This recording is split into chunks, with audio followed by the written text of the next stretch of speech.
which side of the car you're on when you're doing a live. I am not driving. My husband is driving. And I'm going to tell you why I'm going on live right now, because I'm going somewhere really special and I'm really excited about it. And it got me thinking about my blog post that I wrote this week that I want to share with you. So, I wrote a blog post this week about intermittent fasting. And those of you that are on my email list would have seen, hopefully, the blog post. A lot of you clicked on it. Intermittent fasting is a big, trendy thing going on right now, as is keto and whatever. Those are the two big ones right now, right? And like calorie counting and all that is tried and true. Or not true. Tried and true, I guess, in the fact that people have been doing it for a while, right? Okay, so I am going to my niece's 10-year-old birthday dinner, and she chose, of all places, Olive Garden. So my sister and I are joking that she's 10 going on 75. But we're going to the Olive Garden for her very special 10-year-old birthday right now. And I was just talking about my blog on intermittent fasting, and it got me thinking, I'm going to go live right now to talk about this.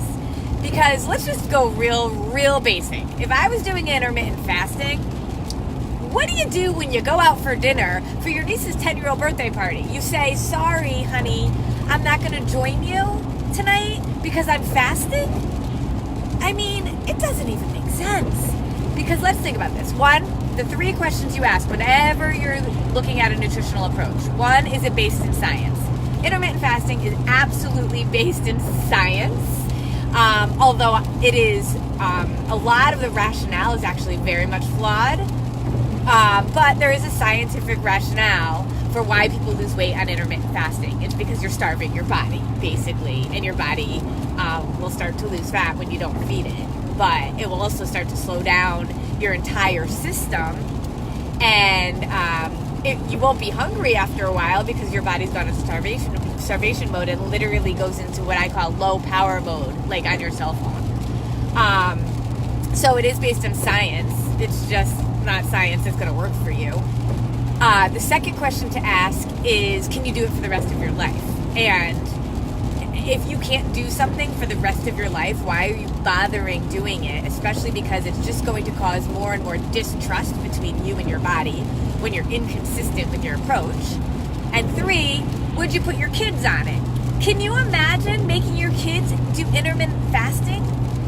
And if you wouldn't put your kids on it, and then I go out to dinner and model to my 10-year-old, my 10-year-old niece, her sister, my two daughters, that's an appropriate way for a woman to behave, saying that they have to deprive themselves of food. And if my niece said to me, why are you doing intermittent fasting? And I said, to lose weight? I mean, that is the whole problem with most of us 40-somethings have with food, because of the relationship and the beliefs and the mindsets that we grew up with, right? So no way am I doing that. And so if I was intermittent fasting, it'd be a stressful type of thing. But let's go away from that for a second and just talk about the basics of why it's so problematic, okay? So first of all, we know, tried and true, truly, what's tried and true is that when our blood sugar is stable, our body needs to have its blood sugar stable. And there's two ways that it will happen. It will happen either with food, or it will try to do it on its own.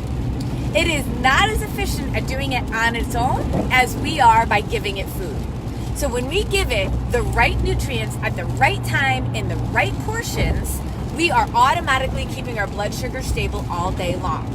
The impact of stable blood sugar is that your metabolism starts to boost more and more and more, because what ends up happening is that your body says, I know this chick is going to feed me again in 3 hours, exactly what I need. So I'm just going to use what I need and burn what I don't.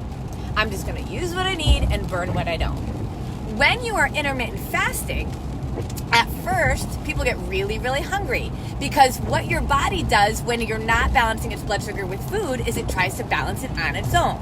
And what it does to do that is it starts to grab nutrients that exist already in your body, and they live in your muscles. That's where nutrient-dense muscles are, and so it's going to try to take from there.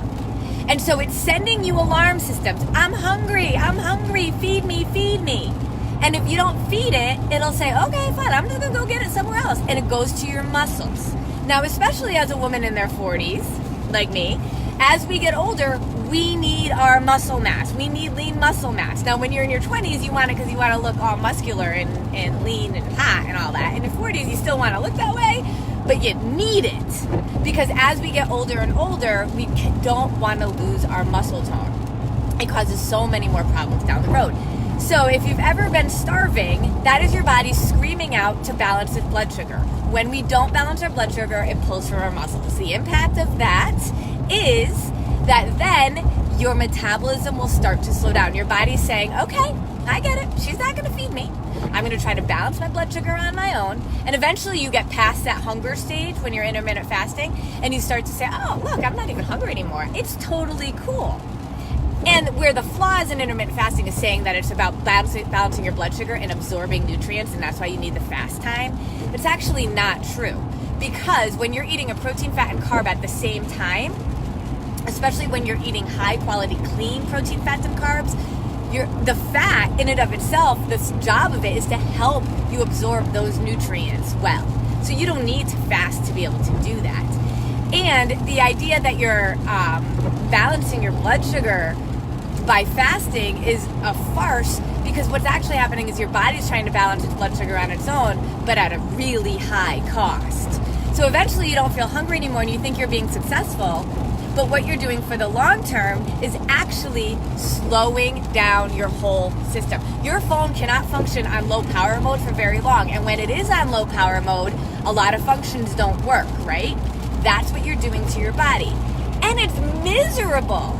And sometimes I just want to go out for lunch with a friend or go out for dinner at my 10-year-old niece's birthday party.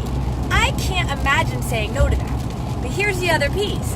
When you do eat, your body says, I do not know when this girl is going to feed me again, so I'm going to hold on to everything she's feeding me because I don't trust her. So it's going to hold on to it, and that's why you might start to lose weight at first, because you're losing some fat cells because your body's going into starvation mode. You're losing fat cells from your muscles. But eventually, you'll have to eat less and less and less to be able to maintain that weight loss, because your metabolism is slowing down more and more and more. It doesn't make sense. It's not sustainable. And it is absolutely the wrong message we want to send to our kids.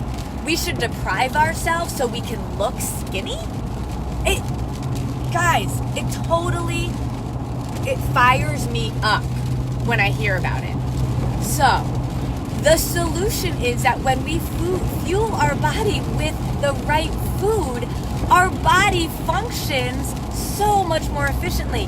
It literally does what it's supposed to do for us. All of our waking hours, we should be fed.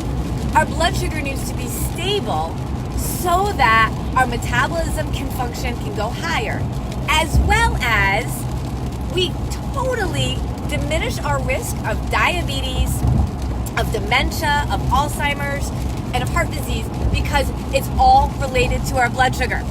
The diet industry does not want you to know that, because I just had a whole amazing conversation with one of our clients today, and she has literally spent thousands of dollars just this year on a variety of nutritional approaches, each one of them different, each one of them trendy, and each one of them requiring her to deprive herself. Of course, that's what they're going to teach you, because they want you to keep spending your money. But this is literally the approach that is the end of all the approaches. So intermittent fasting not only is miserable, it's hard to do, and it will screw up your body in the long term. So why do it? I want something where I can eat what I want. I can eat all day. I can feel satisfied, and my cravings are completely gone, because when your blood sugar is balanced, when your hormones are balanced, you don't need the sugar and the carbs. Sometimes you want them, but your body doesn't crave them anymore. There is such a freedom in feeling satisfied all the time, and knowing that you are modeling appropriate eating habits for your kids, for your nieces, for your cousins, for whoever you are around that you inspire. And so these things are super important.